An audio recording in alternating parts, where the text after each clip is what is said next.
Vous écoutez Tech Café, le rendez-vous hebdomadaire sur l'actu tech et ses enjeux de société. Nous enregistrons ce 234e épisode le 22 juin 2021, alors que le Bitcoin dégringole en dessous des 30 000 $ fatidiques. Dans cet épisode, on va vous parler de la lutte qui s'organise contre les groupes qui organisent des ransomware, ces attaques qui chiffrent, vous le savez maintenant, vos données et vous demandent des rançons pour accéder aux clés pour les déchiffrer. En tout cas, ça concerne surtout les entreprises, bien entendu. On parlera également de l'organisation politique en matière de tech aux États-Unis et de l'actu autour des bitcoins. Et puis, on va vous parler encore d'espace, de contrefaçon de processeurs. Bah oui, ça devait arriver tôt ou tard. De destruction de produits par Amazon, qui cette fois-ci ne concerne plus vraiment la France. Enfin, en tout cas, on n'en parle plus en France, mais plutôt au Royaume-Uni. On vous parlera également de jeux vidéo avec l'actualité du moment. Je suis Guillaume Vendée, podcasteur technophile toujours enthousiaste, et je retrouve celui qui est à la démocratie, ce qu'au sont les bulletins de vote.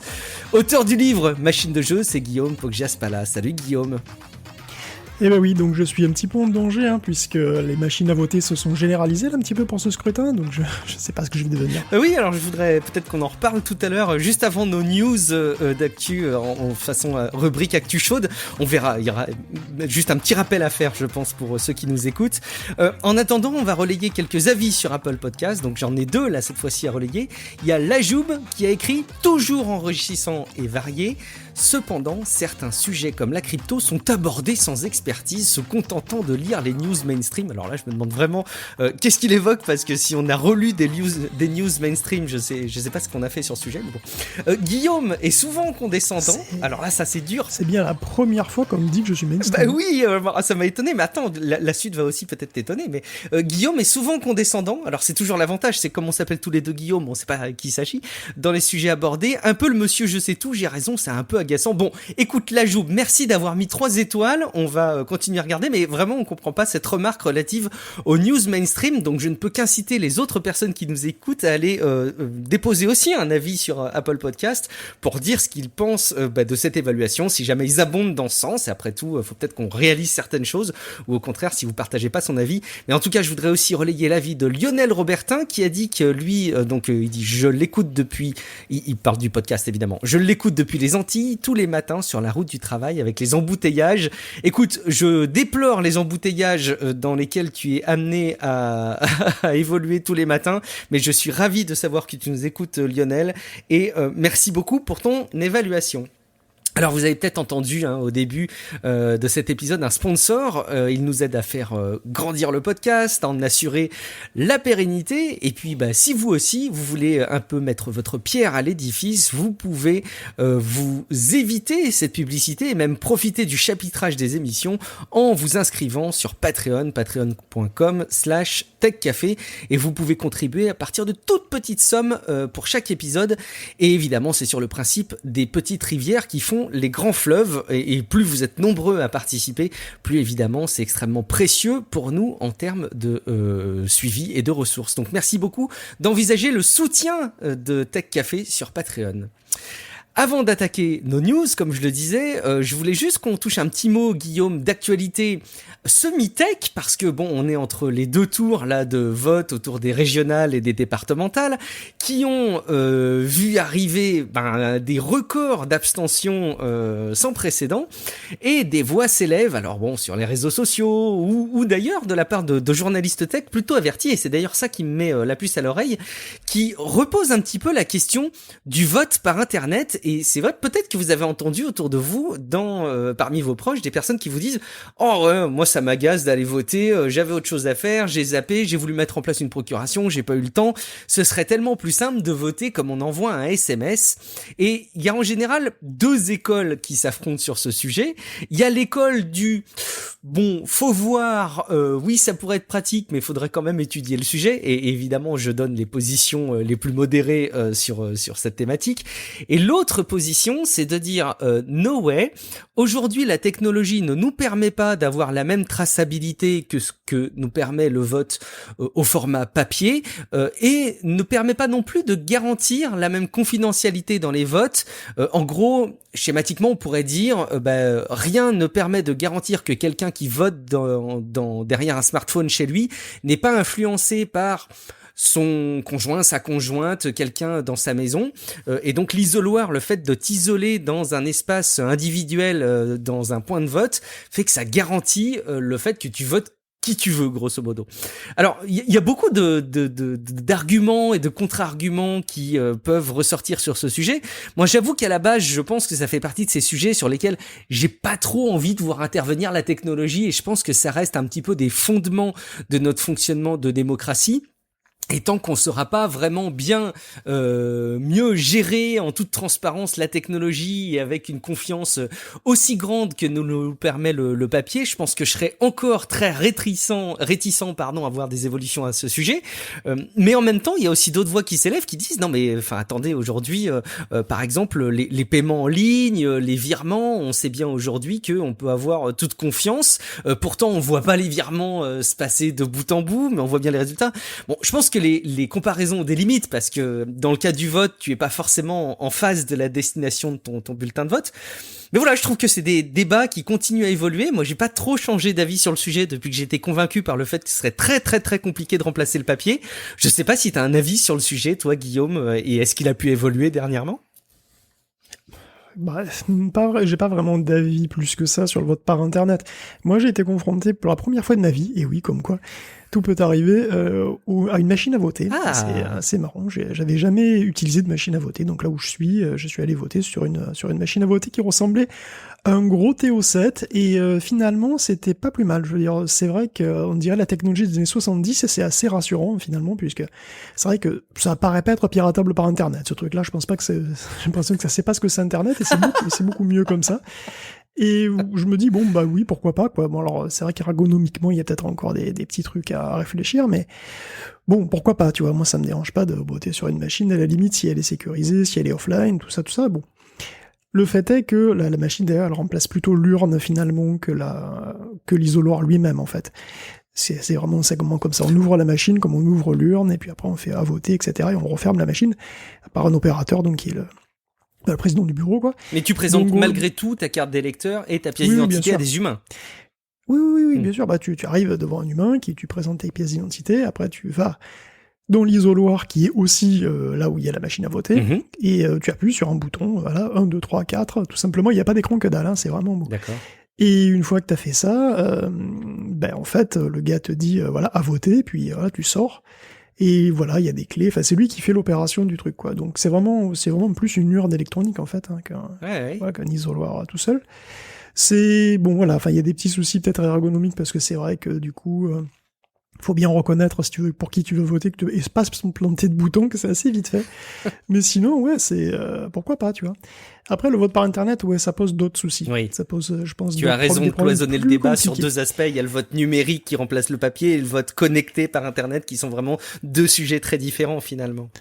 C'est pas forcément impossible en soi, hein, c'est pas le souci, hein, c'est d'ailleurs, techniquement, c'est pas que c'est pas possible. Mais justement, il y a des considérations non-tech qui arrivent dedans, et voilà, comme c'est non-tech, voilà, c'est plus compliqué, et j'ai pas plus d'avis que ça, quoi. Bon, écoute, c'est des sujets qui continuent en tout cas à être partagés, et c'est peut-être là aussi où je pense qu'il faut qu'on prenne du recul, c'est que j'aime pas trop les positions de principe, et j'aime bien aussi quand on peut continuer à redonner les mêmes arguments. Si c'est de la répétition, après tout, pourquoi pas, et si jamais l'ensemble de la population est convaincue, tant mieux au final, mais je trouve ça intéressant qu'il y ait au moins la possibilité d'en discuter sereinement, ça c'est très cool. On va mettre ça de côté et on va passer sans autre forme de procès à nos news que tu nous as collectées durant toute cette semaine, Guillaume, avec ta veille, et pour laquelle on va vous appuyer les sujets qui nous paraissent incontournables avec l'actu-tech et ses enjeux de société, à commencer par le combat, comme je le disais en intro, qui vise les groupes qui s'organisent autour des activités, bien entendu illégales, de ransomware, Guillaume. Ben ouais, parce que ça y est, l'Ukraine arrête la clope. Enfin, le clop. Ça s'écrit clop avec un 0, CL0P. Et c'est le nom d'un groupe de hackers basé en Ukraine, hein, qui faisait dans le ransomware. Donc c'est une pratique qui est toujours très prisée, hein, qui ne cesse de se développer. Encore la semaine dernière, les parlementaires à Washington, aussi bien que les gens qui prennent le ferry à Nantucket, en ont fait les frais, hein, puisque Steamship Authorities a été attaqué, paralysant certaines lignes maritimes. Donc Cyclope, c'est moins connu que Revol ou Babouk, c'est quand même un groupe respectable, hein, la preuve, les flics ont ramené un beau butin de leurs 21 perquisitions autour de Kiev, 185 000 $ dans des sacs plastiques de supérettes, mais aussi des voitures Tesla, des Mercedes, des Range Rover. Donc il y a eu 6 personnes arrêtées, et qui tenaient un bon petit business. Il faut dire que bon, elles ont quand même rançonné une 60aine de boîtes, pas toutes super connues, hein, mais certaines quand même pas mal, puisqu'il y avait Stanford, il y avait l'Université de Californie, où il y avait Shell. Et en 2019, il y a 4 entreprises coréennes qui ont été attaquées par Clop, qui a aussi des victimes françaises et canadiennes, hein, et qui ont fait beaucoup de dégâts. Donc c'est un préjudice qui a quand même été estimé à 500 millions de $ et qui a sérieusement énervé les autorités. Donc de fil en aiguille, la police coréenne se coordonne avec les fédéraux américains et la police ukrainienne, et ça aboutit à ce coup de filet, hein. Comment on dit? Maintenant on dit un coup de filet. Voilà, donc 6 personnes arrêtées, 6 personnes dont certains sont des bons pères de famille. Ça paraît pas énorme, hein, pour un gang de bandits qui terrorisent des dizaines de boîtes à travers le monde, hein. Surtout qu'il est probable que ça aille pas beaucoup plus loin. C'est que le monde des ransomware, de la cybercriminalité en général, c'est un véritable écosystème dont on peut parler un petit peu ici. On en parle souvent dans les derniers mois qui viennent de passer. J'ai l'impression que l'actu est chaude et on peut se poser un petit peu avec du recul, effectivement, sur l'activité du ransomware au sens large. Oui, mais comment ça marche? En fait, c'est marrant parce qu'il y a une véritable chaîne où tous les maillons les maillons se connaissent pas entre eux. Donc en fait, tout ça se coordonne sur des forums du dark web en général, donc sous Tor, hein, donc des sites oignons, où on va de manière parfaitement anonyme, hein, pour proposer ses services ou décrocher un contrat. Donc c'est très spécialisé en fait, hein. Donc il y a les botmasters, donc c'est ceux qui ont des réseaux de PC zombies par exemple à travers le monde, hein, qui vendent des services d'envoi de spam, de phishing, de DDoS, ou même l'accès à des machines compromises, hein, pour faire un petit peu ce que tu veux après dans le réseau. Puis il y a aussi les fournisseurs d'accès. Fournisseurs d'accès comprennent ceux qui ont réussi à pénétrer une cible et qui vendent donc un accès. Alors un accès, ça peut être un web shell, ça peut être un RDP, c'est-à-dire un bureau à distance, voilà, comme sous TeamViewer ou ce genre de truc. TeamViewer d'ailleurs, c'est pas mauvais jeu, non mais. Et bon voilà. Pour moi, TeamViewer, c'est l'application qui me permet de dépanner ma maman à distance. Oui, tout à fait. Mais ça me fait marrer parce qu'effectivement, je sais plus lequel, mais c'était un truc. C'était le réseau d'eau, je crois, américain, qui avait été compromis parce que TeamViewer avait un mot. Quelqu'un avait réussi à choper le mot de passe TeamViewer. Et en fait, ce réseau d'eau, ça aurait pu être très très grave parce qu'en fait, il aurait pu être empoisonné, ne serait-ce que comme ça. Donc, il y a vraiment des conséquences extrêmement graves. Mais je voulais pas me répéter parce que j'étais pas sûr qu'on en avait parlé ou pas. On n'avait pas explicitement parlé de ça. On avait parlé évidemment du pipeline, je crois, mais pas de celui-ci, il me semble. D'accord. C'est une news plutôt ancienne en fait, hein. Donc, effectivement, c'est le réseau d'eau. Le mec pouvait changer les réglages en fait c'était de l'épuration, je sais plus trop quoi, du traitement des eaux.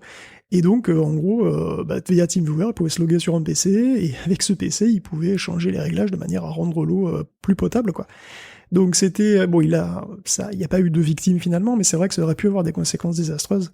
Donc voilà, ne serait-ce que juste, login TeamViewer, ça peut avoir des grosses conséquences. Et tout ça, en fait, ça se vend, tout simplement. C'est-à-dire les gens qui ont des accès, qui arrivent à choper des accès comme ça dans les entreprises, souvent, ils les utilisent pas pour eux-mêmes, en fait. Ils les revendent. Donc par exemple, l'accès à une PME d'une 40aine d'employés, un petit truc, ça commence vers 50 $, puis ça peut monter à plusieurs milliers de dollars pour des trucs plus gros, quoi, hein, pour des cibles plus juteuses. Mais il y a pas que ce genre de boulot, en fait, il y a plein de boulots. Il y a aussi les documentalistes, par exemple. Donc c'est ceux qui s'occupent d'éplucher les données volées pour en tirer les infos monétisables. Donc voilà, tu leur files, je sais pas, des trucs hyper compliqués comme des livres de compte que t'as chopé dans une grande boîte, et voilà, tu envoies 500 pages de livres de compte, et eux, ils épluchent ça, et puis ils regardent s'il y a des trucs, qui sont compromettants, quoi, par exemple. Après, il y a quoi? Après, il y a les négociateurs aussi, hein, ceux qui rentrent en contact avec les victimes directement, ceux qui les menacent de diverses manières, leur envoyant des messages, des mails, des SMS, voire même par téléphone. Après, il y a les blanchisseurs, hein, ceux qui récupèrent le fric, ou les cryptos, en général les cryptos, et qui assurent que les transactions soient bien opaques, hein, comme il faut.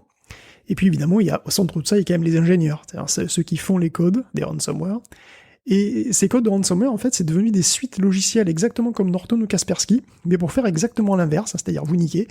Donc c'est frappant parce que quand tu vois dans les forums, tu vois des offres d'abonnement à divers tarifs selon la durée, le service, hein, de standard à élite, hein, pour 1 à 12 mois, avec assistance et fonctions spéciales. Voilà, c'est ransomware 365. C'est impressionnant. Sur le cloud, c'est vraiment c'est ça. beau. C'est vraiment ça, c'est incroyable. Et donc, un groupe de ransomware, en fait, c'est un nombre assez restreint de gars qui se connaissent ou pas et qui recrutent des affiliés pour préparer un coup. Donc les affiliés se partagent souvent une part assez conséquente du gâteau, la plupart du temps, la majorité, entre 60 et 80%. Donc ils vont acheter un ransomware as a service, donc un RAAS, je rigole pas, hein, c'est vraiment ça, c'est exactement comme ça que ça marche. Et puis ils recrutent des gars qui sont bien assis dans le milieu en général, avec de l'expérience, hein, pour avoir accès à une cible intéressante. Donc par exemple, Revol, c'est un opérateur de RAAS, de ransomware as a service. Ils ont une préférence pour le Monero en termes de crypto-monnaie. Eux, ils captent 40% de la rançon, et ils ont gagné 100 millions de dollars l'an dernier. Donc c'est un écosystème qui est plutôt efficace, qui est assez robuste, hein, parce que dans le cas de Clop, c'est uniquement la tête qui est tombée en fait. C'est-à-dire que les affiliés ils risquent pas grand-chose parce que Clop tout simplement ne les connaît pas. C'est un maillon de la chaîne, tu vois, il y a un maillon qui disparaît et puis il est très vite remplacé par un autre, hein, et c'est la même chose d'ailleurs pour les logiciels. Les logiciels sont régulièrement publiés en open source, ce qui fait qu'ils sont encore beaucoup plus utilisés, et puis après ils sont modifiés, et puis voilà, il y en a d'autres qui sortent aussi souvent. Bon, Clop, c'est un groupe de ransomware qui utilisait une vulnérabilité dans une solution de transfert de fichiers en particulier, hein, c'est celle d'Axelion. Donc c'est une bonne nouvelle qu'il soit pris, évidemment, mais ça change pas grand-chose au tableau global, en fait. Hein. Le ransomware, c'est une industrie, en fait, c'est maintenant, et c'est devenu très lucratif. Donc en gros, contre elle, la meilleure défense, c'est la défense. C'est-à-dire qu'en gros, il faut sécuriser son réseau, il faut sensibiliser les gens, et surtout, il faut jamais payer. Parce que voilà, toute extorsion réussie, c'est un encouragement à recommencer pour les autres. Et de toute façon, rien ne prouve que les mecs qui vous ont attaqué, ils vont tenir parole et ne pas publier les données ou vous les rendre, c'est sûr. Bon, ça peut être un arbitrage. C'est vrai que c'est toujours compliqué en plus parce que j'imagine l'entreprise qui se retrouve victime de ça, elle se dit il faut quand même que je pèse le pour les contre. Admettons que je sois en capacité de retrouver toutes mes données si je paye. Est-ce que finalement ça va pas me coûter moins cher de récupérer mes données et de sécuriser plutôt que de repartir à zéro, de retravailler sur les sauvegardes, etc. Ouais, donc c'est compliqué, hein. Mais tu alimentes la machine. Mais tu alimentes du coup effectivement la machine avec toujours le contre-argument qui est de dire ouais mais enfin bon c'est pas parce que tu payes pas que ils vont pas continuer à le faire. Bon, c'est un sujet complexe, hein, mais je pense qu'effectivement les bonnes préconisations sont celles de ne pas céder. Bon, de toute façon, il y a probablement des spécialistes. C'est celle du FBI. Hein. Oui, c'est celle du FBI, donc on va pas se prétendre plus sachant que le FBI a ce sujet. Je dis ça, bon. Mais cela dit, c'est très intéressant, je trouve, cette analyse, parce que on sort une fois de plus, comme à chaque fois qu'on creuse un petit peu ce qui se passe derrière les mots-clés autour de la tech, on creuse et on se rend compte que ce qu'on voit parfois de manière très manichéenne, on s'imagine un groupe de potes avec un sweat à capuche qui organise toute une activité malfaisante. Bon, oui, il y a probablement des gens qui portent des capuches quand ils font des actes de ce type-là, peut-être qu'ils sont potes, mais ils font partie d'un écosystème et on a souvent tendance à associer une attaque à un groupe assez restreint de personnes. Et ce qui est intéressant dans ce que tu décris, c'est le fait qu'il y a vraiment un écosystème et tout un réseau qui se met en œuvre pour ces activités-là. Il faut bien voir aussi que les gens qui participent à ce truc-là sont pas des criminels, souvent sont pas des criminels au sens classique, quoi. C'est-à-dire, c'est pas des gens qui tuent d'autres gens ou qui passent à tabac d'autres gens ou qui volent des trucs matériels. Hein. En général, c'est pas ce genre-là. Et il y a même, je pense qu'il y a pas mal de maillons de cette chaîne qui font ça comme des à côté, en fait. Il y en a qui font du podcast, d'autres font des ransomware, c'est ça que tu veux dire? Mais moi, je suis persuadé qu'il y a peut-être des étudiants qui font ça pour gagner un peu de pognon. Il y a peut-être des gens qui font ça pour arrondir leur fin de mois. Tu vois, faire documentaliste ou proposer un service. Et voilà, enfin, tu vois, c'est milieu de criminalité. Enfin, c'est de la criminalité, hein. Je dis pas, ils sont gentils, c'est des bisounours, mais c'est pas vraiment des gros gangsters, voilà, c'est pas la mafia à papa, quoi, on va dire. Ouais, c'est en tout cas très intéressant de voir ce qui se cache, je vais pas y arriver, ce qui se cache derrière. C'est pas facile à dire comme ça. Ok, on continue un petit peu avec des éléments d'actualité politique américaine, Guillaume. Oui, c'est vrai que chasser les cybercriminels, donc c'est un petit peu comme jouer à tap-top, hein, sauf que les tops se reproduisent super vite, hein, comme des lapins. Et puis qu'elles portent des casques de chantier en plus, les tops. Mais bon, c'est pas pour ça qu'il faut pas taper dessus, hein, et bon, qu'il faut s'organiser et préférentiellement se mettre à plusieurs. Et donc Biden voulait muscler la cybersécurité des US et nommer un National Cyber Director. Et c'est fait, c'est Chris Inglis, qui est d'ailleurs, il était ancien directeur adjoint de la NSA. Donc il aura bientôt un office, un bureau de 75 personnes. Alors, son poste reste en grande partie à définir, puisque Inglis faisait partie de la commission Solarium. Oui, je sais, comme ça, la commission Solarium, ça fait pas très sérieux, hein, ça fait vacances, ça fait envie, mais ça fait pas très sérieux. Pourtant, c'était déjà une commission sous McCain pour la cyberdéfense, et il a participé à la mise en place du Cyber Command, qui, malgré son nom de comics, hein, là aussi, c'est une instance de commandement militaire, tout ce qu'il y a de plus sérieux. Et donc Inglis, c'est un vétéran de l'Air Force, hein, donc en gros, il a un pied chez les militaires. Il a un pied chez les politiques et il a un troisième pied dans le renseignement. Donc il a 3 pieds qui pourront lui donner une bonne stabilité pour s'atteler à une tâche qui est quand même pas facile. D'autant que le Congrès lui a pas encore voté de fond. Bon, voilà, c'est une grosse nomination quand même. Et dans d'ailleurs, si on peut continuer dans la série des nominations choc, même si ça n'a pas vraiment un rapport avec le sujet de la cybercriminalité, c'est Joe Biden qui a aussi nommé Lina Khan à la tête de la FTC. Alors, ça peut-être rien pour vous, mais pour les GAFAM, ça veut dire qu'ils étaient libres, mais peut-être qu'ils ne le resteront pas toujours. Ça signale Parce fort. que Lina Khan, on l'a sans doute déjà mentionné ici, c'est un peu une célébrité chez les juristes, et elle est très critique du pouvoir acquis par Amazon et consorts. Donc voilà, elle a 32 ans, elle est d'origine anglaise. Elle est diplômée de Yale et elle est spécialisée dans le droit à la concurrence. Donc Lina Khan, elle a écrit dans le New York Times et elle est connue pour un article qui est d'abord paru dans le journal de Yale, qui a été relayé un petit peu partout et c'est The Amazon Antitrust Paradox. Et donc sa thèse, en fait, c'est que l'angle du prix pour l'analyse des cas de monopole, c'est inefficace, voire dangereux. Alors, c'est vrai que cette histoire, c'est que traditionnellement, on juge qu'il y a un monopole à détruire si les prix sont artificiellement hauts pour le consommateur. Or, c'est pas parce que les prix restent bas pour les consommateurs qu'il n'y a pas de problème, en fait. Puisqu'Amazon, entre autres, démontre le contraire. Cette vision, en fait, elle encourage l'entreprise à croître démesurément, au mépris même de sa propre rentabilité. Et ça favorise des comportements prédateurs. Et en plus, Amazon grossit tellement qu'il devient un intermédiaire incontournable. Donc, il devient même une infrastructure, en fait, et cette infrastructure, elle sait tout sur ceux qui l'utilisent. Et ceux qui l'utilisent, ce sont des concurrents. Et donc, c'est très facile d'étouffer des concurrents sur lesquels tu sais tout. Donc, elle explique comment les politiques publiques aussi favorisent Amazon, comment ils utilisent l'emploi précaire. Disons que je suis pas sûr que Lina a souscrit à Amazon Prime, je ne pense pas. C'est possible. Mais bon, voilà. On va reparler de toute façon d'Amazon tout à l'heure. Ouais, c'est vrai. Bon, Amazon n'est pas la seule boîte critiquée par Lina à Google, là aussi dans le nez. Il se murmure qu'il a fait pression à Google sur le think tank dans lequel elle était, à l'époque où elle avait critiqué. Bon, voilà, c'est dit. Lina Khan, c'est la bête noire des GAFAM. Donc c'est quand même un signal fort et non ambigu, de la foutre à la tête de la FTC.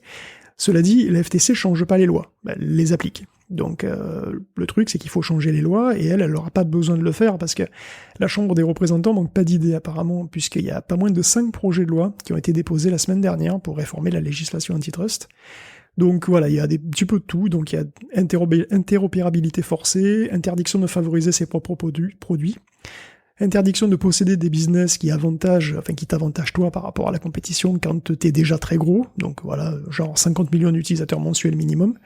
Donc en gros, tout le monde s'en prend plein la gueule parmi les big tech, forcément.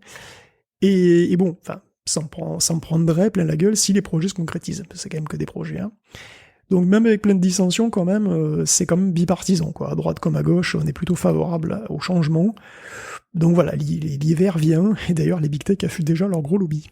C'est pas une surprise, tout ça, c'est l'illustration de l'élection de Joe Biden.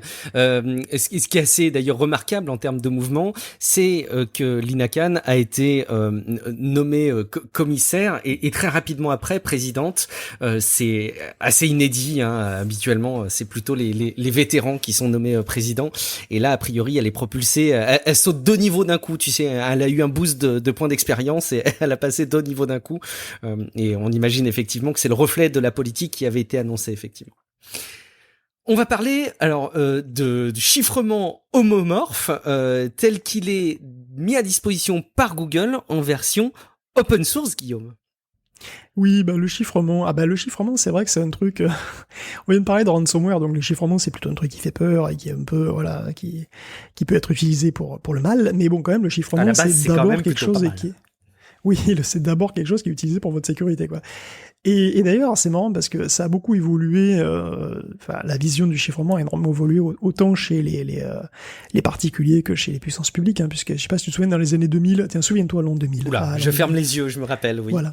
Son bug, sa Coupe d'Europe, sa Dreamcast, ses téléphones 2G, son Snake, téléphone 2G qui avait des chiffrements en caoutchouc mousse en fait, parce que c'est vrai que ça fait le buzz ce sujet cette semaine. Un petit peu, peut-être pas. J'ai vu relayer à plein d'endroits ce sujet, mais effectivement, il semblerait que les réseaux de l'époque, c'était pas la panacée en termes de chiffrement, non pas par manque de maturité sur le sujet, mais presque par volonté.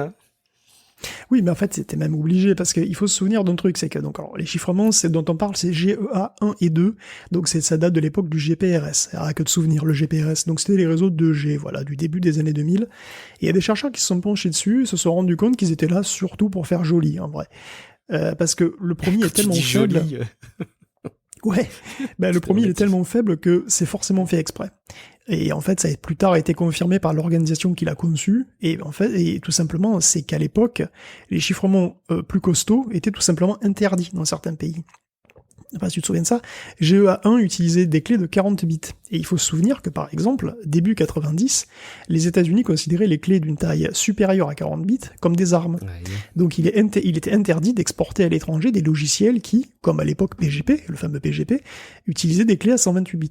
Donc Zimmerman, l'auteur de PGP, a même publié le code source de son outil sous forme de livre pour contourner la loi. Parce que les livres, eux, étaient exportables sans restriction par le premier amendement, parce que tu pouvais t'exprimer par le livre, et donc tu n'avais pas le droit de t'interdire d'exporter le livre. Donc, la loi a changé depuis, mais il faut pas oublier que même en France, le chiffrement est soumis à une régulation de l'ANSSI. En tant que personne, tu as le droit de faire ce que tu veux, de chiffrer un peu comme tu veux. Par contre, si tu es une entreprise, tu dois déclarer la fourniture, l'importation, le transfert intracommunautaire et l'exportation d'un moyen de cryptologie, sauf exception. Je cite. Donc, c'est toujours régulé, quoi. Bon, évidemment, GEA2, qui fait suite à GEA1, il est plus costaud.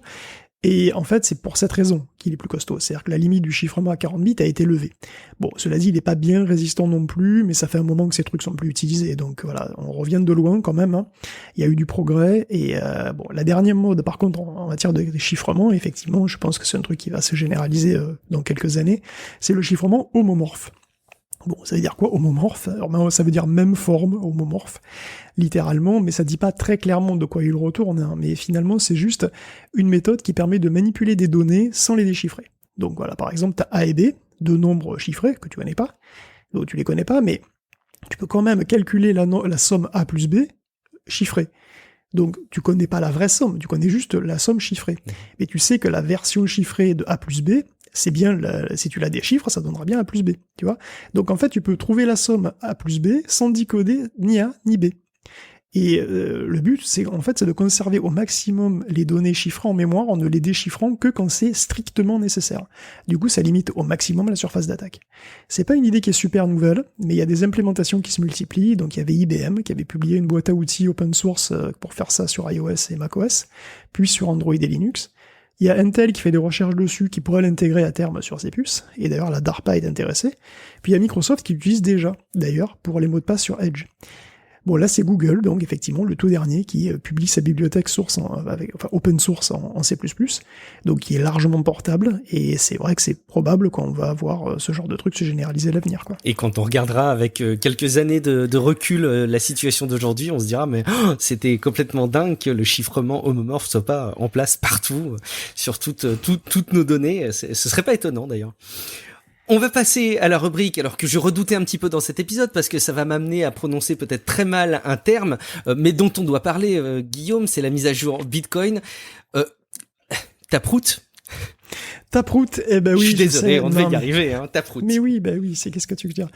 Il y a beaucoup de Bitcoin, encore des news Bitcoin cette semaine, je suis un peu désolé, mais il faut dire qu'il y a des mises à jour, on va dire, de tous les côtés. Donc il y a une petite mise à jour qui s'appelle Taproot, effectivement. Et une très grosse. Ça va être dur pour moi de pas rire pendant cette rubrique. Je t'écoute, Guillaume. Ah, je sais, mais bon, donc Taproot. Excuse-moi, je te recoupe, c'est dommage parce qu'on avait prévu l'épisode avec Pierre-Olivier Dimman qui a pas pu se joindre à nous et je pense qu'il aurait savouré cette rubrique. Excuse-moi, j'arrête de te couper. On le regrette déjà. C'est vrai. Donc Taproot, ça s'écrit T-A-P, root, R-O-O-T, ça s'écrit pas Prout, évidemment. Mais bon, bref. Donc oui, donc il y a Taproot. Ah oui, désolé. Et il y a une autre, quand même, grosse mise à jour aussi qu'il va falloir faire, c'est que la Chine s'est mise à tirer dans le tas. Je sais pas si t'as vu ça. Absolument. Je pense elle éradique toute possibilité de faire fonctionner des minages de Bitcoin. Ouais, c'est ça. Bon, je vais commencer par la petite mise à jour de Taproot quand même, parce qu'il faut que, on va quand même dire ce que ça... c'est pas complètement inintéressant quand même, puisque au niveau software, le Bitcoin se met à jour régulièrement. C'est lent, mais ça arrive régulièrement. Donc la dernière fois, c'était Segwit, il y a 4 ans. Ça a permis l'établissement de par-dessus du réseau Lightning. Et là, donc, c'est Taproot. Ça permet quoi? Ça permet d'améliorer l'efficacité de Bitcoin sur les smart contracts. Parce qu'en fait, le Bitcoin, c'est vrai qu'on le dit moins parce que il a des smart contracts qui sont un peu moins puissants, qui sont moins puissants qu'Ethereum. Ils sont moins puissants parce que tu peux pas faire de bulk ou programmer n'importe quoi avec, mais il y a quand même des smart contracts possibles dans Bitcoin. Et tu peux quand même spécifier des conditions de transaction, une ou plusieurs signatures, des conditions de date, voilà un peu ce que tu veux. Et donc en gros, Taproot c'est bien quand tu prononces à l'anglaise quand même, il n'y a pas à dire. Oui, j'essaie de faire ça pour pas que tu rigoles à chaque fois. Donc voilà, ça permet de digérer le smart contract en amont, et donc avant le traitement par les nœuds qui ont moins de boulot, et donc ça booste l'efficacité de l'ensemble.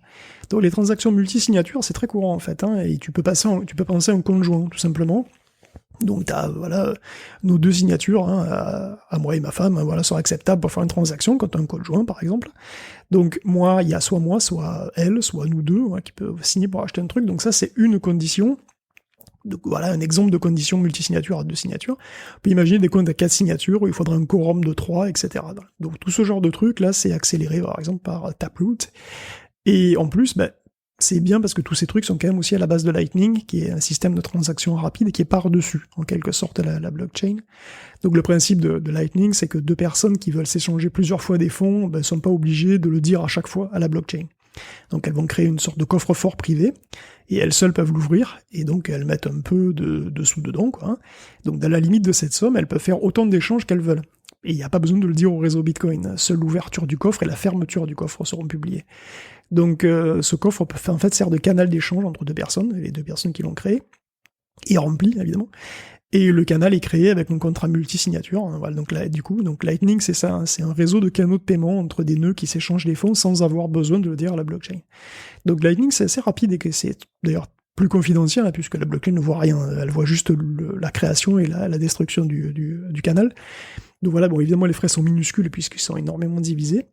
C'est un truc qui est rentré en fonction de 2018, donc ça augmente doucement mais sûrement. Sa capacité totale, là, c'est-à-dire la somme de tous les coffres-forts, c'est aujourd'hui de 1500 bitcoins à peu près. C'est je dirais pas combien c'est parce que le cours fluctue trop pour que je puisse savoir. Mais voilà, ça fait quelques dizaines de millions d'euros, je suppose. Ce qui est pas si énorme en fait, parce que ça reste relativement complexe, mine de rien, Lightning, puisqu'il faut faire des routages entre les gens, enfin c'est assez compliqué je pense, ça serait compliqué d'utiliser ça quotidiennement à l'échelle d'un pays. Et évidemment quand je dis ça, on repense inévitablement au Salvador, du coup. Oui, parce que dont on a parlé dans le dernier épisode. Oui, et d'ailleurs, figure-toi que son président a sollicité la Banque mondiale pour financer son projet de Bitcoin volcanique. Oui, c'est mieux d'avoir un peu d'aide, effectivement, mais ils ont dû accueillir cette demande avec beaucoup d'enthousiasme, Guillaume.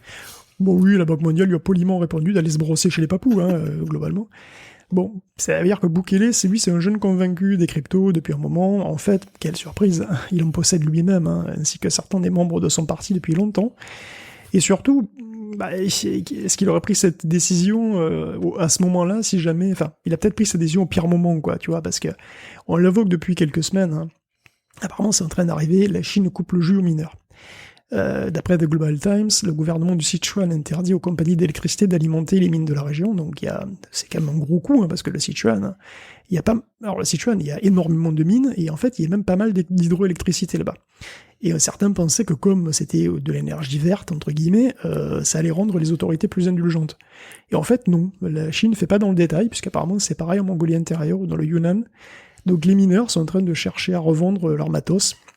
Donc tu vois des photos de jeux, tu vois des vidéos sur Twitter de gens qui éteignent leurs mines ou qui font des gros cartons pour les envoyer vers où, je sais pas, il y a plein de possibilités.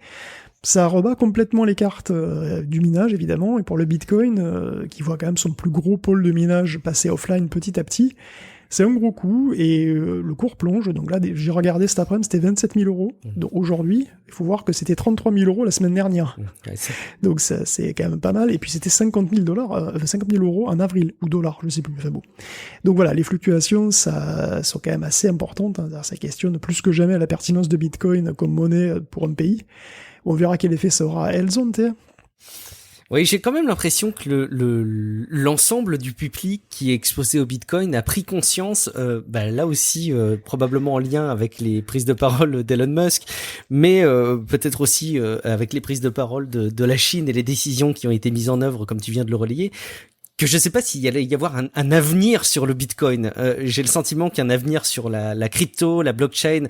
Bah, clairement, pourquoi pas, ça pose des questions qui sont très pertinentes, mais le Bitcoin en tant que tel, j'ai l'impression que lui, pour le coup, risque de beaucoup souffrir, et après tout, tant mieux, parce que si ça fait avancer le monde des cryptos dans le bon sens, pourquoi pas, finalement.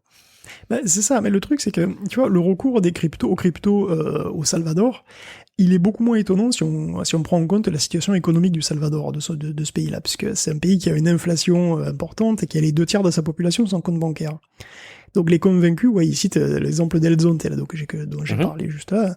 Donc Bloomberg a publié un article qui est super intéressant sur cette petite ville balnéaire qui est devenue la Bitcoin Beach, vraiment. C'est un petit truc qui doit faire 3000 habitants.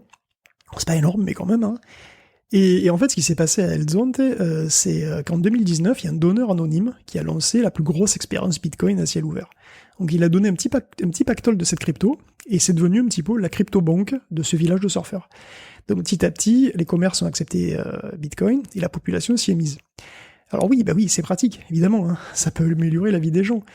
Oui, bien c'est sûr qu'avoir des moyens de paiement, avoir des moyens bancaires, c'est mieux que de pas en avoir. Ah oui. Et avoir une monnaie stable, c'est bien aussi.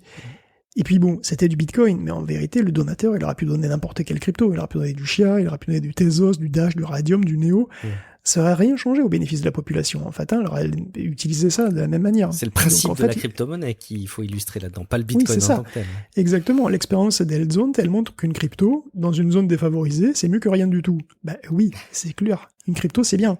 Après, une crypto stable, c'est mieux. Une crypto rapide avec des frais qui s'envolent pas en cas d'embouteillage, c'est encore mieux. Si elle a un minimum écolo, là, c'est carrément le pied. Donc voilà, El Zonte, ça prouve pas que le Bitcoin va pouvoir devenir une monnaie nationale facilement, hein, même pour le plus petit pays d'Amérique du Sud. Par contre, ça montre qu'une crypto, effectivement, ça peut être utile dans plein de parties du monde. Ça, certainement. Si c'est une crypto plus sobre, ce sera mieux. Ouais, ce sera mieux. Ouais, ce sera peut-être pas le Bitcoin du coup. On va terminer cette rubrique autour du chiffrement pour quand même vous faire un petit point d'actualité sur les non-fungible tokens, dont on a parlé là aussi dans les précédents épisodes, les NFT. Donc réécoutez les précédents épisodes pour bien comprendre de quoi il s'agit. C'est des espèces de certificats de titularité qui sont inscrits dans la blockchain et évidemment il y a beaucoup de réserves qu'on a pu émettre à ce sujet-là, et en tout cas les réserves sont aussi constatées sur le pic qui s'est un petit peu effondré d'activité autour de la vente de NFT.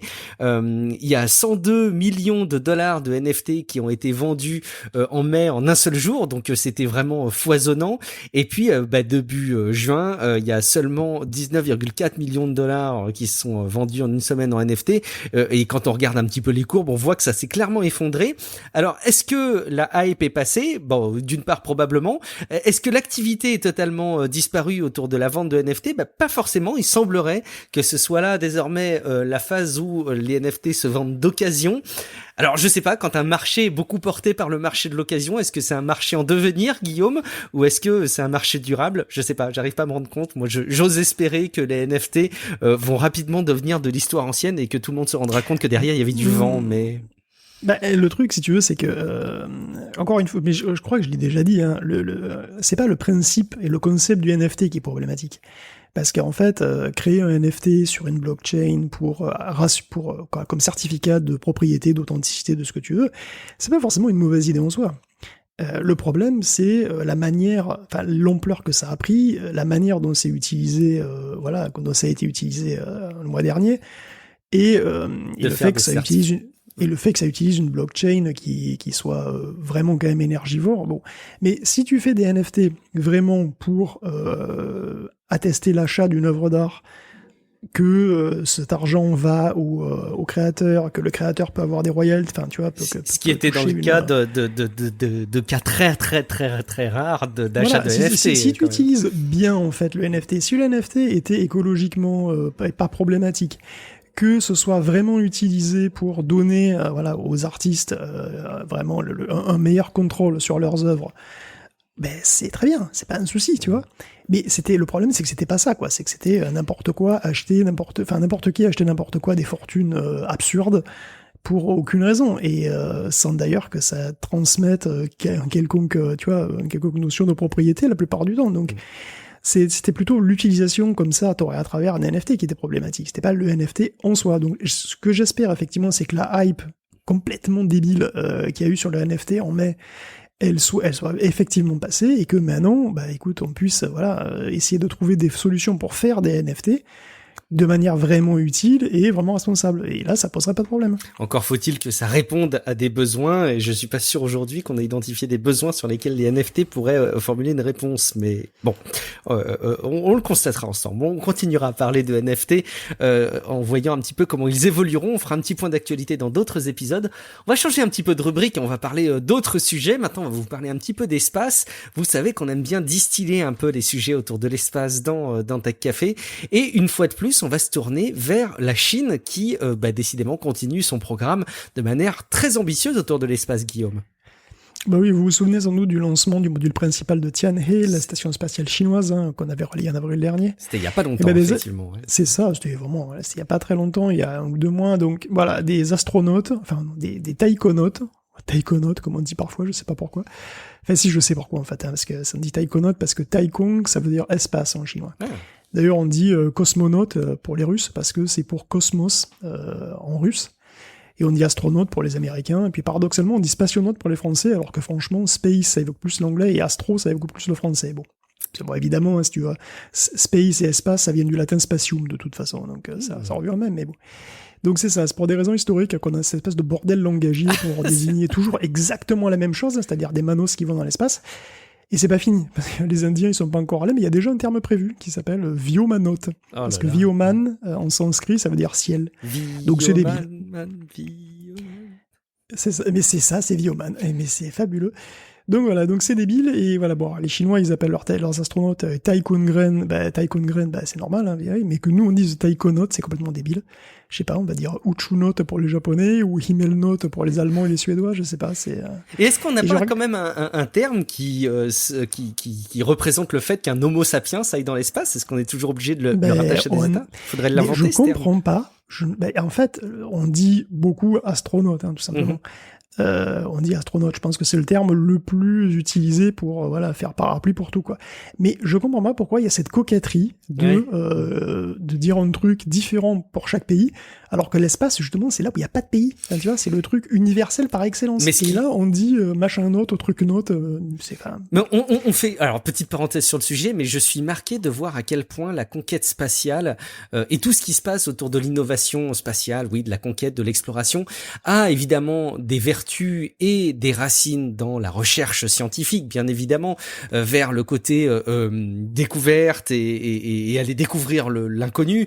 Mais il y a aussi quelque chose de très politique. Il y a aussi quelque chose de très représentatif d'une puissance étatique. Et je pense que c'est une des manifestations, évidemment, de cette portée politique. Oui, derrière, tu vas faire une exploration spatiale. Oui, derrière, tu vas mener des expériences en apesanteur, mais tu vas aussi montrer à l'international que tu es très bon là-dedans avec ton pays. Et donc, je pense que ça participe culturellement à ça. Ce serait bien qu'on passe à autre chose, je trouve. Mais bon. Oui, sans doute. Ouais. D'ailleurs, peut-être même pour le sujet aussi, parce que c'était quand même le gros coup de gueule hors sujet de cet épisode. Oui, c'est vrai. Donc je reformule ma news. Allons-y. Les Chinois balançaient leurs astronautes sur leur station. Voilà, c'est leur premier vol habité depuis 5 ans. Et c'est la première d'une suite de 11 missions qui vise à compléter la station chinoise pour 2022. Et puisqu'on vit dans une préquelle de Command & Conquer alerte rouge, les Chinois et les Russes forment une alliance spatiale pour amener des astronautes sur la Lune. Alors d'ailleurs, je sais pas comment tu vas les appeler, hein, les taïkokosmonautes, les koitasconautes, bon ben on s'en fout.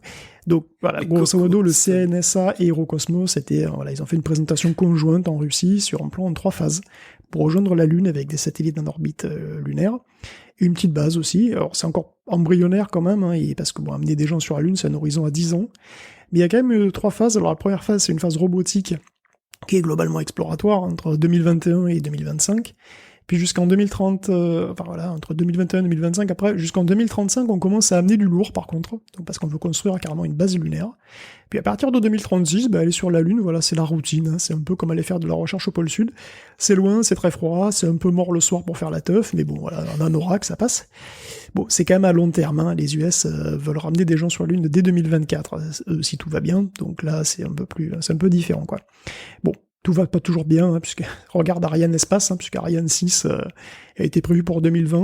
On comprend que ça a été retardé, mais là le CNES quand même devrait attendre jusqu'en 2022 au mieux parce que le calendrier apparemment a dérapé sur juin 2022, et on sent que si c'est avant fin 2022, ça sera super. Et pourtant, avec la concurrence de SpaceX et bientôt de plein d'autres, Ariane Espace va avoir besoin d'être beaucoup plus concurrentiel. C'est vrai qu'Ariane 6, c'est un petit peu, elle est un petit peu moins chère quand même au lancement, et donc c'est probablement un progrès indispensable pour ça.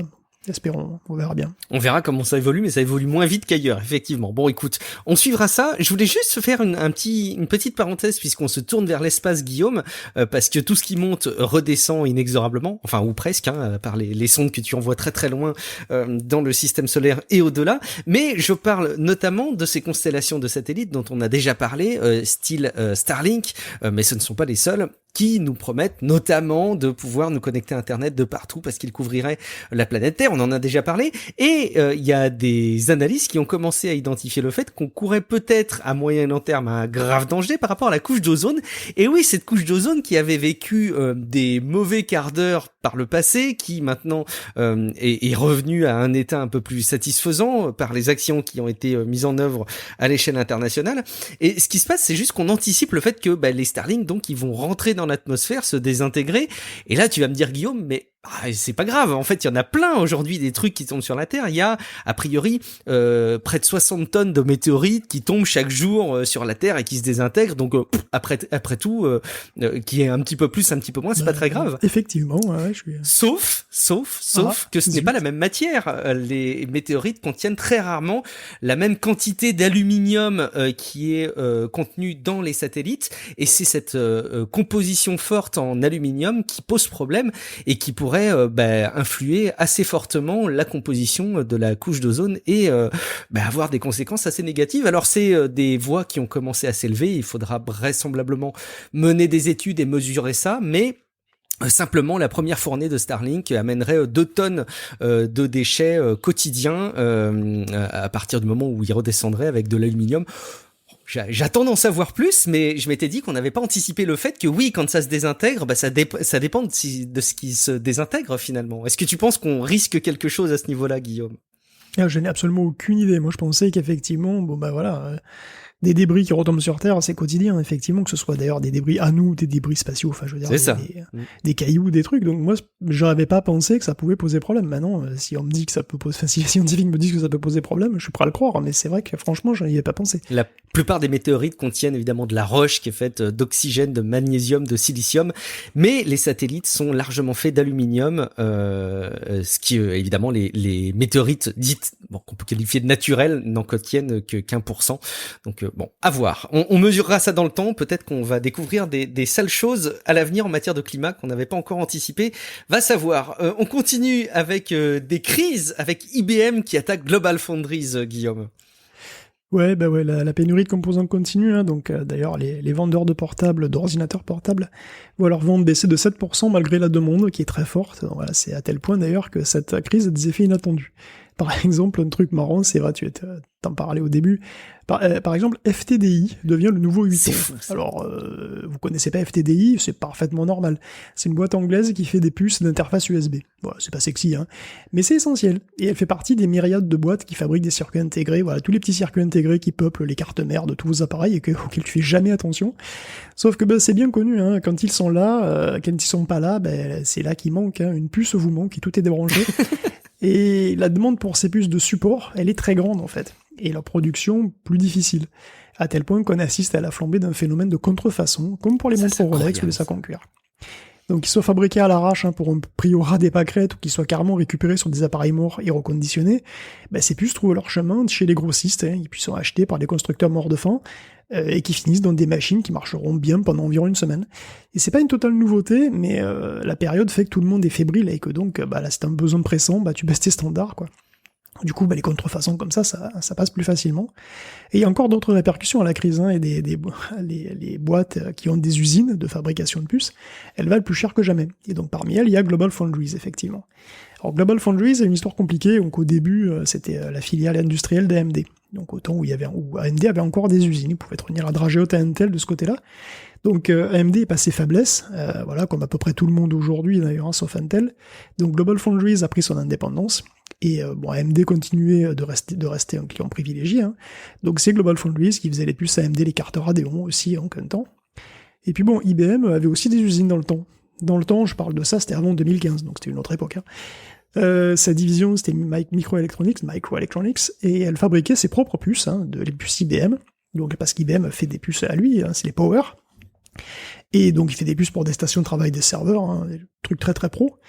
Mais bon, c'est très cher de fabriquer des puces, et même à l'époque, la division Microelectronics, elle était tellement déficitaire qu'en 2015, IBM l'a donné, voilà, carrément, à GlobalFoundries. Et lui devait l'intégrer, il devait procurer des puces en 14 et 10 nanomètres sur 10 ans à IBM. Et pendant un temps, ça roulait, les 14 nanomètres marchaient bien, par contre, pour le 10 nanomètres, c'était beaucoup plus compliqué que prévu.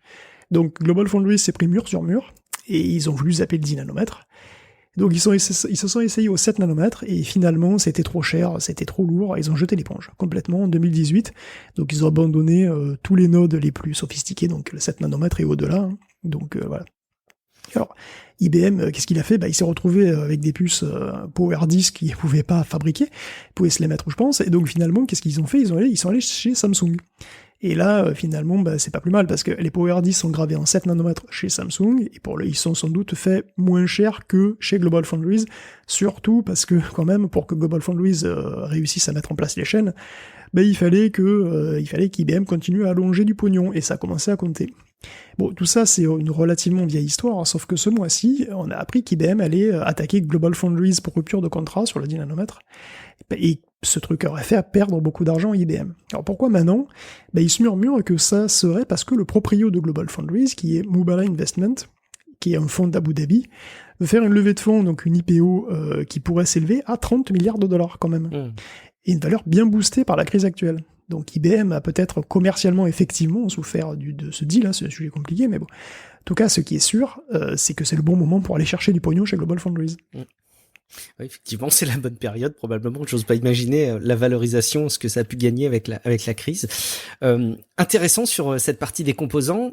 On va changer encore une fois de périmètre de news pour parler d'Amazon. Alors on va changer de périmètre, mais pourtant on va parler de choses qu'on a déjà vues. On avait parlé il y a de ça quelques mois maintenant, je me rappelle plus exactement quand c'était, Guillaume, mais de ce scandale qui avait été mis en lumière en France sur le fait qu'Amazon jetait énormément de produits invendus qui étaient tout à fait propres à la consommation et surtout même neufs, parce que ça leur coûte moins cher de détruire que de stocker et de espérer peut-être les vendre un jour. Évidemment, un désastre écologique qui se manifeste à nouveau dans un autre pays. Ouais, tu te souviens, c'était ce doc sur Amazon. C'était Capital, non, qui avait diffusé ça. Je crois que c'était Capital, il y a 2 ans. C'était Capital, oui, il me semble. C'était Capital sur M6. C'était Cache Investigation ou Capital, je sais même plus. Je sais même plus. Je pense que c'était pas du niveau de Cache Investigation, c'était plus haut quand même. Pardon. Ah ok, je ne sais pas. Je me souviens plus, mais bon, en tout cas, ça continue en Angleterre, enfin en tout cas, pas au Royaume-Uni pour être précis, c'était en Écosse. C'est la chaîne anglaise ITV qui donc s'est fait passer, enfin voilà, et s'est introduit dans un entrepôt de Duffermine. Donc la chaîne, bon voilà, ils ont bossé un petit peu, ils se sont fait passer pour des employés, ils ont travaillé, ils ont vu des produits qui étaient souvent neufs effectivement, qui sont retournés par les clients et qui sont marqués comme à détruire. Et un ex-employé donne l'échelle de ce truc-là, c'est dans les 130 000 trucs par semaine. Ça ferait des millions de produits par an, des dizaines de millions de produits par an. Et donc, les images en caméra cachée montrent bien qu'il y a un chemin labellé, avec un label Destroy. Et la destination d'un nombre incroyable de produits neufs de toutes sortes, des bijoux, des télés, des téléphones, des livres, des masques, tout, ce que tu veux. Les téléculèdes envoyés dans les images. C'est incroyable. Ouais, la vidéo est dans les liens, vous pourrez aller voir. Donc la raison est toujours la même. C'est moins cher à détruire qu'à garder en entrepôt, voire pire, à renvoyer, donc potentiellement très loin.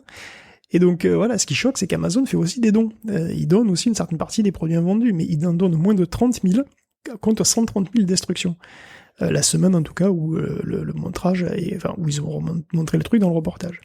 Donc, comme si la mention Destroy n'était pas suffisante, les journalistes ont quand même suivi les camions. Oui. Pour être sûr, mais c'est bien, ils ont bien fait. Ils ont bien fait, ouais, c'est clair. Et ces camions, ils vont dans une décharge, tout simplement. Voilà, donc les trucs sont jetés et enterrés. Donc, malgré tout ça, contacté par The Verge, Amazon assure que la décharge qu'on voit dans le reportage est un site de recyclage. Bon, ça dépend de ce qu'on entend par recyclage, je suppose. Tu recycles pas en enfouissant les trucs sous terre, toi ? Si, c'est une manière de recycler, oui, on va dire ça comme ça. ça fait de l'engrais, c'est ça. Donc voilà, enfin bon, The Verge a publié, et l'info a relayé l'info d'ailleurs aussi. C'est marrant parce qu'il a relayé l'info, il a aussi relayé une demi-douzaine au moins d'articles sur les meilleures offres d'Amazon Prime. Tu sais, de Prime Days. C'est marrant cette schizophrénie qu'on a avec Amazon. Hein. C'est toujours vrai. Fascinant, hein, parce que c'est pas que The Verge, évidemment. Hein. Tous les sites sont remplis d'articles effrayants sur Amazon, et il y a 4 fois plus de textes sur les bons plans Prime Days. C'est dingue quand même. C'est vrai, et moi le premier, hein, à titre individuel, ça nous remet tous en question. Je consomme des produits sur Amazon. Il y a certains sujets que je me refuse à commander sur Amazon, notamment tout ce qui est, par exemple, les livres. Et je pense que pourtant c'est pas le truc le plus emblématique de l'activité d'Amazon aujourd'hui. Et je suis paradoxalement pas sûr que Amazon soit le principal ennemi de la distribution des livres dans les librairies. Je pense qu'au contraire c'est grande surface, mais il y a quand même effectivement cette schizophrénie à effectivement être très convaincu de ce qu'ils peuvent faire et de pas aligner nos comportements. On reviendra dessus, chaque chose en son temps probablement. Tu vas nous parler un peu de robotique ? Oui, parce que Hyundai possède désormais 80% du groupe Boston Dynamics, hein, qui appartient Décidément, ce truc a été vendu, revendu, revendu. Ouais. C'est complètement, bah c'est vrai. Mais il appartient à SoftBank, et là, SoftBank conserve 20% de participation. Donc c'est 1,1 milliard d'euros quand même, hein, cette transaction, et Hyundai donc acquiert donc toute la propriété intellectuelle de Boston Dynamics. En fait, Hyundai, c'est énorme. Hein. Il faut voir que on connaît peut-être que les voitures Hyundai, ça paraît un petit peu anecdotique. En vérité, Hyundai, c'est une chaebol qui est une boîte coréenne, donc très ancienne, qui touche absolument à tout, enfin presque. Hein. C'est les grands travaux publics, c'est l'électronique, évidemment, c'est les voitures. Et c'est le premier employeur de Corée, quand même, hein, avec 170 000 employés. C'est un truc qui rivalise avec Samsung. Je pensais que c'était pas aussi gros que Samsung, mais... c'est, en termes de chiffre d'affaires, ça rivalise avec Samsung, et ils ont plus d'employés que Samsung. Wow. Donc c'est quand même incroyable. Et bon, donc Hyundai, qui donc effectivement est aussi une entreprise tech, même si on le sait pas vraiment, ils ont racheté des robots, et en fait, ils veulent en faire des robots pour tous les jours. Alors, ils ont publié aussi une vidéo donc conjointement à ce rachat qui est assez étrange en fait, puisque voilà, tu vois des robots Boston Dynamics dans la vie de tous les jours, donc des spots à l'hôpital, tu vois une gamine qui danse avec son meilleur ami le robot humanoïde, enfin à peu près humanoïde. Tu vois tu vois des robots qui sont intégrés comme ça à la vie de tous les jours. C'est marrant puisque c'est finalement effectivement c'est quelque part Hyundai cherche, enfin clairement ils ont racheté ça pour créer une nouvelle chaîne de valeur, la chaîne de valeur robotique. Voilà, fabrication de composants de robots, de redéfinition de solutions intelligentes. Voilà, c'est peut-être même un vrai gros tournant pour Hyundai qui pourrait devenir une entreprise robotique de premier plan avec Boston Dynamics. On a l'impression que c'est leur ambition en réalité. Hein, c'est vraiment de faire un changement stratégique assez profond. Et ce qui est marrant, c'est que dans les exemples que tu décris, on n'a pas des usages serviciels forts. On a beaucoup j'ai l'impression, de divertissement dans ce que tu es en train de lister avec la petite fille qui danse à côté. Et est-ce que c'est pas là la plus grosse idiotie de la robotique ? Est-ce que c'est pas finalement de considérer que c'est des compagnons ? Alors ça, j'en sais rien, mais en tous les cas, d'un point de vue de com, si tu veux, le truc, c'est de rendre les robots familiers et sympas, et voilà, de les faire accepter, de les faire acheter. Les robots seront peut-être nos amis pour la vie, je sais pas. En tous les cas, Hyundai projette d'intégrer les robots à notre truc, et c'est pas les seuls en fait. Hein. Il y a une boîte chinoise qui s'appelle Unitree qui sort ce qu'on peut rapidement décrire comme un robot chien spot, mais en tout petit. Donc voilà, c'est un petit chien robot, un petit chien comme je sais pas, un teckel. Voilà, un teckel robot. C'est le Go One, il coûte $2 700, et pour ce prix, comme un vrai teckel, il sert pas à grand chose. Il peut pas porter de charge lourde, voilà, il sera pas d'un grand secours si quelqu'un t'attaque avec un couteau. Cela dit, voilà, petit à petit, les robots sortent des labos. Donc le Unitree, là, le Go One, il peut te suivre, porter une petite bouteille d'eau, et c'est marrant en fait. Il est intégré à ta vie. Je sais pas, pour l'instant, c'est vrai que je sais pas si c'est vraiment extrêmement utile un Go One. Mais il y a cette idée, effectivement, que les robots sortent des labos, deviennent petit à petit des produits commerciaux, et puis finiront par trouver leur niche écologique, hein, je suppose.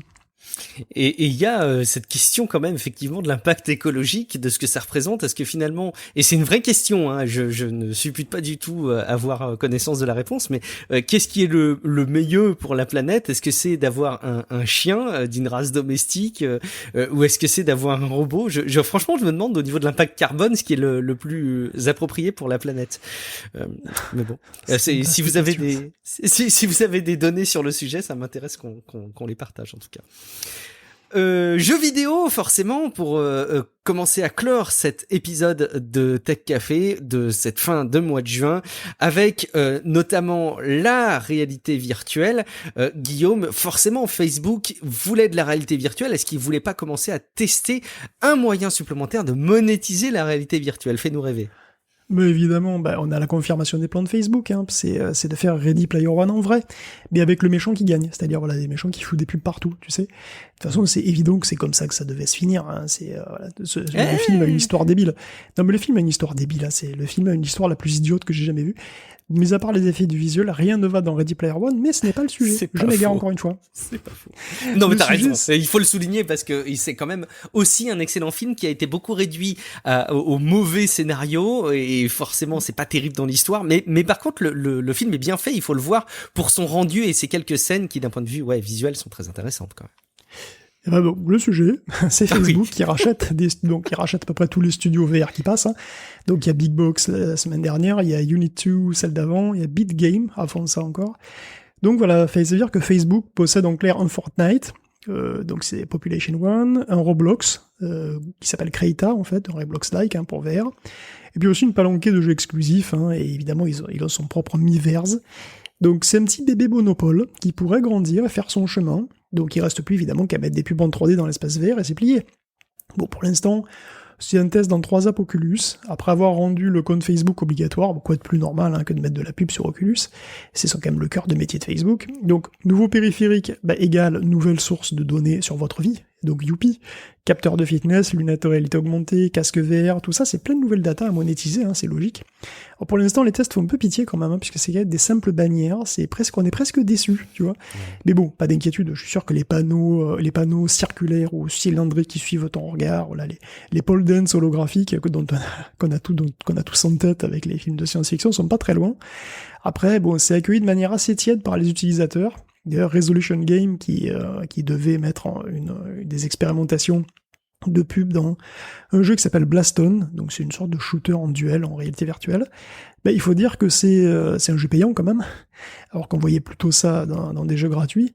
Bon, Revolution fait marche arrière, mais bon, ça arrivera certainement bientôt à un moment donné, peut-être même assez rapidement, peut-être même d'ailleurs avant l'alternative luxe à l'Oculus Quest, qui on l'espère va rester sans pub in-game, le PSVR 2, puisque le PSVR 2 aurait une vague date de sortie. Bon, en fait, c'est Bloomberg qui lâche une info qui dit que c'est fête de fin d'année 2022 pour le PSVR 2.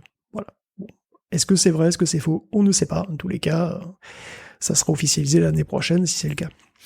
Sur la VR, évidemment qu'ils sont revenus en arrière. Je vois pas comment est-ce que de la publicité dans une app Oculus pour avoir démontré une efficacité. Je pense qu'aujourd'hui, le simple fait de savoir que quelqu'un s'intéresse à la VR est autrement une donnée bien plus intéressante d'un point de vue publicitaire. Mais parce que il y a quand même pas beaucoup de joueurs de réalité virtuelle. J'ai essayé d'en savoir un petit peu plus sur le nombre de joueurs en réalité virtuelle. J'ai découvert qu'il y avait en tout cas la progression en 2020, c'est un chiffre que j'ai trouvé rapidement, de 1,7 million de nouveaux joueurs, ce qui à l'échelle de la planète est assez ridicule finalement, et c'est une progression. Alors je sais pas de combien ça part et à combien c'est arrivé, je sais pas quelle est l'évolution en 2021, mais ça peine quand même à se démocratiser. Peut-être effectivement que le PSVR 2 pourrait être un de ces produits qui contribuerait à démocratiser. Et d'ailleurs je me disais, Guillaume, tu sais qu'on avait cette réflexion avec Cassim dans le dernier épisode sur à qui s'adresse la Xbox, à qui s'adresse la PlayStation 5, très schématiquement et très sommairement. Et il y a aussi cet argument de la réalité virtuelle, quoi. Il y a le PSVR 2 qui normalement devrait arriver, a priori en 2022 si on en croit Bloomberg, mais effectivement du côté de chez Xbox, il n'y a pas cette même proposition, donc là aussi ça peut être un argument d'arbitrage. Alors pendant qu'on parle des consoles de jeux vidéo, il faut qu'on parle, Guillaume, de l'actualité autour du jeu emblématique des consoles, c'est Cyberpunk. Il y a du nouveau sur Cyberpunk qui est bien plus fluide maintenant, Guillaume, sur PlayStation 4. Ouais, d'ailleurs, il est de retour sur le PSN aussi, mais ne l'achetez pas, hein, si vous avez une PlayStation 4 de base, et c'est pas moi qui le dis, c'est Sony, hein, il y a un avertissement sur le store qui est non ambigu. Si vous avez pas au moins une PS4 Pro, passez votre chemin. Bon, au moins c'est clair. Alors, depuis 6 mois, il y a eu beaucoup de travail sur Cyberpunk, sur PS4 et ailleurs. faut bien voir que le jeu quand même reste un titre next-gen, hein, et qu'on a forcé ça sur les consoles d'ancienne génération. Donc le dernier patch donne un jeu PS4 fluide, mais pratiquement vide de tout PNJ et de tout trafic. Parce que voilà, c'est à ce prix hein, qu'on affiche du 30 images par seconde constant. Globalement, le processeur de la PS4 est tellement famélique que gérer les NPC et les voitures, c'est trop compliqué, donc il en faut le moins possible. Donc voilà, des fois, il vaut peut-être mieux éviter hein, de forcer les trucs sur des machines qui sont pas vraiment prévues pour ça. Regarde Flight Simulator. Flight Simulator, qui est d'ailleurs aussi notablement très très lourd sur le CPU. Il était prévu sur Xbox One l'an dernier, hein, et bien finalement, il sera disponible que sur Xbox Series. Et c'est sans doute pour le mieux. Bon, ils auraient pu tenter, je pense qu'ils auraient pu tenter. Hein. Tu peux toujours prendre une grosse bouteille de Vaseline et voir si ça passe. Mais je pense que ça aurait été sale. C'est beau, quelle belle analogie. Xbox qui joue les prolongations, Guillaume? Bah oui, comme annoncé, Xbox a joué les prolongations avec une extension de son showcase où on a vu plus ou moins la même chose, enfin plus de la même chose. Ce qui est pas mal forcément, hein. Puis il y a eu plus de détails sur plein de jeux, il y a Age of Empires 4, Flight Simulator, Scarlet Nexus, Halo, Stalker 2, voilà, on a eu plus de détails. Bon, rien de complètement indispensable non plus, on va pas s'étendre dessus, surtout que voilà, il y en a déjà fait pas mal assez long. Bon, si on attendait plus de gameplay next-gen, c'est pas la peine, voilà, c'est à peine perdu aussi. Il a bien été question de Hellblade 2, quoi, que tout le monde attendait un petit peu, je suppose, c'était la sensation quand même de la présentation de l'an dernier.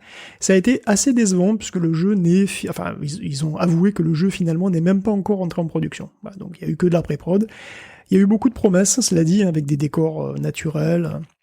Ils sont allés donc en Islande, bon voilà, il y aura des persos les plus réalistes possibles, Epic est sur le coup, donc ce sera du Unreal Engine 5 avec Epic Games qui est à la rescousse pour les super persos là. Les humains virtuels, on l'a vu, hein, c'est un petit peu leur nouveau dada de toute façon, donc c'est quand même, ouais, c'est sympa, mais c'est vrai que c'est un petit peu décevant d'avoir pas vu vraiment de gameplay qui tue, c'est un petit peu dommage. Bon, autre news Xbox, puisqu'on y est, qui est peut-être plus marquante finalement que le showcase d'un point de vue stratégique, c'est que Kim Swift vient d'atterrir chez Xbox. Alors Kim Swift, c'était déjà c'est celle qui est à l'origine de Portal, mais elle est aussi connue, enfin pour avoir été design director chez Stadia. Donc Stadia avant que Stadia renonce à faire des jeux, tout simplement. Donc pourquoi c'est important? Donc Kim va reprendre en fait chez Xbox ce qu'elle faisait chez Stadia, avant que Google décide donc de tout dégager, sur un coup de sang apparemment. Donc elle travaillait sur des jeux cloud native. Parce que bon, pour l'instant, autant chez xCloud que sur Stadia ou Luna ou sur ce que vous voulez, on joue à des jeux normaux. Normaux entre guillemets, hein. C'est des jeux qu'on pourra avoir sur PC ou PS4. Ils sont pensés console de salon et ils sont juste exécutés par un serveur, quoi. Exactement. Mais la promesse de Stadia, c'était d'aller au-delà de ça. N'oublions pas qu'ils l'ont présenté comme une console elle-même, comme une nouvelle manière de jouer. Plus que de jouer à des jeux normaux dans le cloud, le projet c'était qu'à terme, on puisse avoir des jeux qui ne peuvent fonctionner que dans le cloud, qui serait impossible d'avoir sur une console. C'est intriguant, hein, puisque ça pourrait être des jeux qui requièrent une énorme puissance de calcul spécifique, par exemple sur du matos spécialisé, en IA ou en physique ou ce que tu veux, ou bien qui requièrent une connectivité spécifique, ou alors un accès rapide à un volume de données énorme que tu pourrais pas avoir sur ton disque dur. Il y avait plein de possibilités en fait, hein, mais bon, et ça c'est mort avec les ambitions de Stadia quelque part. Hein. Et là, le fait que ça vienne chez Xbox, il y a potentiellement la nouvelle génération de jeux que Stadia devait apporter, peut-être qu'elle arrivera sur xCloud, tout simplement. Et Hideo Kojima, hein, qui était partant pour ça dès 2019, pourrait faire un truc de ce type-là. Selon les rumeurs, ce sont des rumeurs, hein, il travaillerait sur une exclu Xbox qui pourrait finir par être un jeu cloud native. Donc voilà, le jeu cloud native ne sont pas morts, il semblerait. Probablement avec des effets assez incroyables si jamais la qualité de la connexion suit et ne vous la dégrade pas.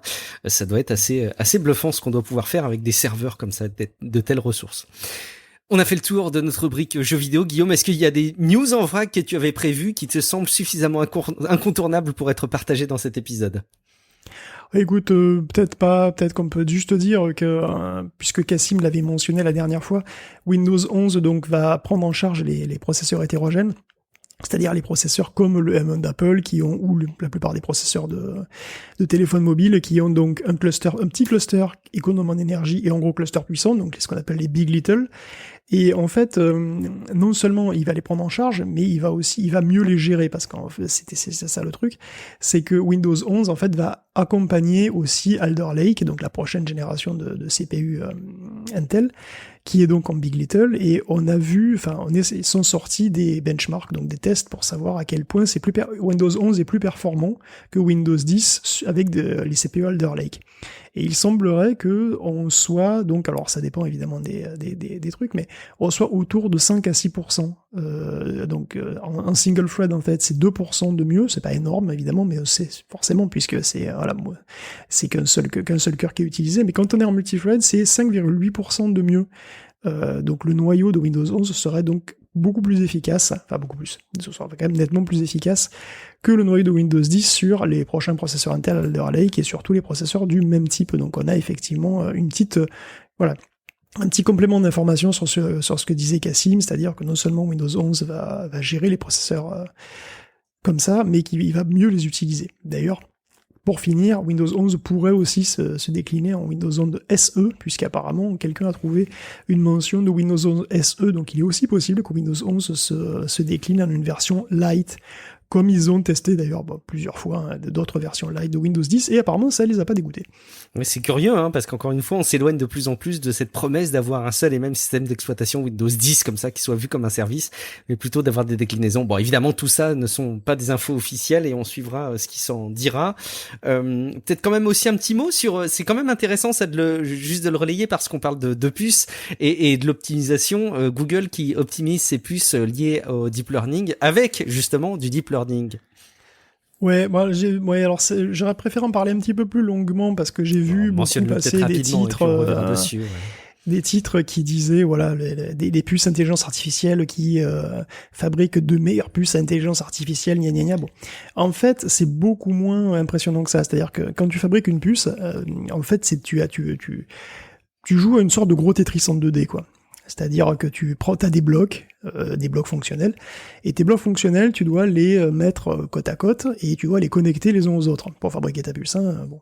Donc en gros, t'as une espèce de puzzle, tout simplement, en 2D, et ce puzzle, chaque solution de ce puzzle consomme une certaine quantité d'énergie, elle a une certaine efficacité, parce que les connexions sont plus ou moins optimales. Et en fait, c'est tout un jeu, c'est plus qu'un jeu, en fait, c'est une sorte d'art, et d'essayer d'optimiser le routage de tes puces. Donc optimiser le routage des puces, c'est super chaud, et évidemment c'est aidé par des logiciels, mais globalement c'est surtout fait à la main en fait, parce que c'est très compliqué, parce que c'est un petit peu comme jouer au Go. Jusqu'à présent c'est pareil, tu vois, jouer au Go c'est la même chose, c'est-à-dire que tu peux faire jouer au Go un ordinateur, mais il est très con. Un ordinateur il a pas l'expérience et la vision d'ensemble qui permet de bien jouer au Go. Et en fait jusqu'à présent les logiciels ils avaient pas non plus la vision d'ensemble qui permettait de bien optimiser les routages et l'organisation d'une puce. Et ce qui change, en fait, c'est que chez Google, ils ont utilisé des résultats de recherche donc c'est des résultats de recherche d'algorithmes qui utilisent le deep learning comme donc DeepMind avait utilisé le deep learning pour améliorer les algorithmes de Go et permettre d'avoir cette vision d'ensemble qui permettait aux ordinateurs de mieux jouer au Go. Ils ont appliqué ça, enfin évidemment c'est pas du tout les mêmes algorithmes, c'est pas du tout les mêmes contextes, mais c'est un petit peu la même chose parce que c'est un petit peu cette idée de puzzle comme ça en 2D. Ils ont utilisé le deep learning pour améliorer des algorithmes qui permettaient justement de faire des routages beaucoup plus efficaces, beaucoup plus rapidement que les autres en réalité. Donc c'est pas que les IA ne vont pas designer des puces pour IA, c'est pas du tout comme ça qu'il faut le voir. Ce qu'il faut voir, c'est qu'on a réussi à trouver de meilleurs algorithmes pour optimiser le placement des blocs fonctionnels sur les puces, et ça facilite tout simplement le boulot des ingénieurs. En aucun cas, ça ne remplace le boulot des ingénieurs. Évidemment, ces algorithmes ne fabriquent pas des puces. Tout ce qu'elles savent faire, c'est placer de la meilleure manière possible, très rapidement, des ensembles de blocs comme ça, ce que les mecs devaient faire à la main avant. Et voilà, donc c'est intéressant parce que d'une part, c'est très important parce que ça permet de fabriquer des puces plus efficaces plus rapidement, donc c'est génial. Par contre, c'est pas un truc on n'est pas à la singularité, quoi. C'est pas que les IA sont en train de fabriquer des IA et ce genre de trucs. On n'en est pas du tout, c'est pas du tout ce truc-là. En fait, il faut vraiment le voir comme une amélioration des outils d'ingénierie. Me dis pas que t'es tombé sur des articles à ce sujet qui étaient illustrés par des robots qui fabriquent d'autres robots en vue de conquérir la planète quand même. Non. Non, peut-être, je sais pas, peut-être pas aussi, je sais pas, mais peut-être pas aussi caricaturaux, mais c'est vrai que, voilà, c'est facile, si tu veux, de simplifier un peu le sujet comme ça, quoi. Bien sûr, et il faut toujours s'attarder sur le sujet. Et je pense que c'est une des choses que vous retrouvez dans Tech Café et qui vous plaît, c'est aussi cette manière de déchiffrer un petit peu l'information et de la remettre dans son contexte. En tout cas, c'est aussi notre vocation. Et on est ravis de le faire en votre compagnie, dans vos oreilles, semaine après semaine. On espère aussi que vous passez un bon moment, que c'est pas un moment d'angoisse, ça m'embêterait quand même de savoir que vous êtes stressé quand vous nous écoutez et qu'au contraire c'est une source de divertissement. J'espère que je suis remonté. Comment ? J'espère que je suis remonté. Ah, que t'es remonté par rapport à quoi, le commentaire de tout à l'heure? Ah bah si je suis condescendant... Oh mais non. Mais d'ailleurs tu vas voir... Mais c'est remonté. Bien sûr. Non, mais je suis sûr que tout cela n'est qu'un commentaire isolé. Et en tout cas, on compte sur vous pour faire savoir à quel point vous aimez le podcast et surtout déposer des commentaires sur techcafé.fr, déposer des avis sur Apple Podcasts. Venez discuter entre vous et avec nous sur le serveur Discord dont le lien figure dans les notes de l'émission. En plus, si vous êtes un abonné sur la page Patreon, vous avez accès à une rubrique secrète, cachée, qui vous permet d'accéder en avant-première aux notes des épisodes. On peut évidemment nous retrouver à titre individuel. Guillaume, où est-ce qu'on peut te retrouver à titre individuel? On peut te retrouver à titre individuel. Où ça, Guillaume? Allons. Je sais pas, probablement pas sur un forum du dark web où je proposerai mes services pour... Moi, une certaine somme en monero. Je pense qu'on peut te retrouver derrière la saison 5 de Rick et Morty, non? Ah oui, mais ça facilement, oui, bien sûr. Merci beaucoup Guillaume pour la préparation de cette émission. Je suis Guillaume Vendée, vous me retrouvez sur guillaumevendée.fr et puis pendant qu'on y est là maintenant, on va pas quitter en si bon terme, on va pas se quitter en si bon terme. Je vous invite à foncer, écouter tout simplement l'épisode estival de Relife, probablement le seul podcast où on vous parle d'iOS 15 et de barbecue et de comment améliorer vos présentations. Et puis si vous voulez écouter encore un peu plus Guillaume Poggiaspala, vous pouvez aller l'écouter, vous parler de The Current Wars, le film sur Tesla, qui sera, au moment où on enregistre cet épisode... le film sur Tesla, c'est deux films différents. Pardon, excuse-moi, et le film sur Tesla, oui, mais ça parle d'électricité quand même. Enfin bon, bref. Oui. Vous pouvez aller écouter Paracult, ou en tout cas vous abonner pour être informé dès que l'épisode sortira. C'est un podcast sur la pop culture et plus globalement sur les choses qu'on a aimées. Merci beaucoup pour votre fidélité et on se dit à très bientôt dans un prochain épisode de podcast. Ciao à toutes et à tous. Ciao à tous.